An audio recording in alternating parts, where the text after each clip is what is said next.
Back into Fox 10 News at 4. Tomorrow is the somber anniversary of Martin Luther King Jr.'s assassination. In honor of his legacy and life, the people united to advance the dream. We're holding a memorial observation tomorrow. Right now, we've got Reverend David Edwards with me to talk more about what's going on tomorrow, what you can expect if you want to go. Reverend, thank you so much for being here. Thank you for having us. We're so pleased and glad that you all took the time to bring us here. Absolutely. So first of all, what's going on tomorrow? Tomorrow will mark 56 years since Dr. King's assassination. And typically, we normally remember that with a sad note. Right. However, this year, with the climate and the things that's been going on the past years and the gun violence that's plagued all communities all over the world, we figured that this time is a time to point at some resolutions to some of the issues. We remember it was a bullet that took Dr. King's life.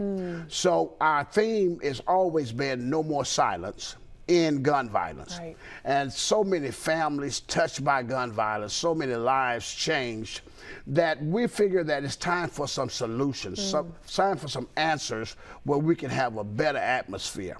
So we're creating an atmosphere of love tomorrow. Good. An atmosphere of positive news, an atmosphere of good news. There are some people that have made strides in the community that's done great things to help improve the community, to bring about a more conglomerate community of love and peace. And those people we're going to honor tomorrow. Yeah. We've got some guest speakers. We got people coming in from different organizations that's partnering with us to come out and share and help people to understand that even though we've had some dark days, there are some brighter days ahead. Absolutely. And you kind of talked about this, but the overall message of tomorrow, you want it to be about love and not just sadness, but remembrance of Dr. Martin Luther King Jr., right? Because Dr. King, life was taken from him. What he did was he planted that seed and it multiplied. So now we've got many lives that's been touched by Dr. King. So because the seed dies, that means it produced much fruit. And that's the synopsis and analogy that we would like to highlight tomorrow. We've got a young man that's 24 years old. This young man, he's not on probation. He's not court ordered to do anything. He's not on community service. But what he does is he gets up every Sunday morning and he has a hearing and speech impediment. And he goes and pick up trash in his community because he cares. Wow. These are the stories and the people that we see that makes a difference.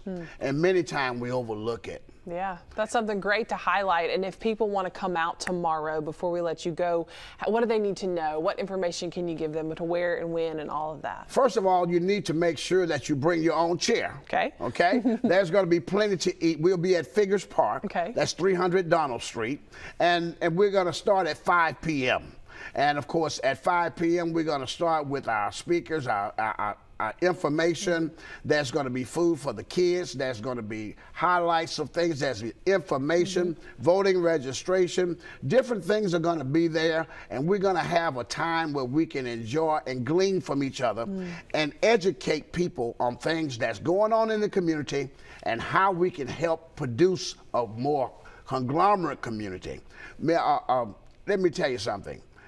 Gwen has done a tremendous job in helping magnify that Tobinville school and that stadium they're building over there. There's so many things that Fred Richardson, the former city councilman, has written a book. There's so many things that we're going to do out there. You just got to get there and see. Absolutely. Well, we are out of time, but thank you so much. It's always a pleasure speaking with you.